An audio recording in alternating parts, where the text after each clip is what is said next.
اسمعوا مني إخواني أخواتي أبنائي بناتي، يقول صلى الله عليه وسلم في الصحيحين من حديث عبادة بن الصامت: من شهد أن لا إله إلا الله وأني رسول الله وأن عيسى عبد الله ورسوله وكلمته ألقاها إلى مريم وروح منه وأن الجنة حق وأن النار حق أدخله الله الجنة على ما كان من العمل.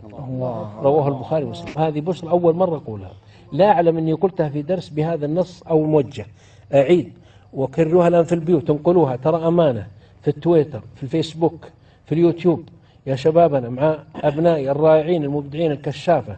يقول صلى الله عليه وسلم في الصحيحين من حديث عبادة بن الصامت: من شهد أن لا إله إلا الله، اسمع الكلام، من شهد أن لا إله إلا الله وأني رسول الله وأن عيسى عبد الله ورسوله وكلمته وروح منه وأن الجنة حق وأن النار حق أدخله الله الجنة على ما كان من العمل.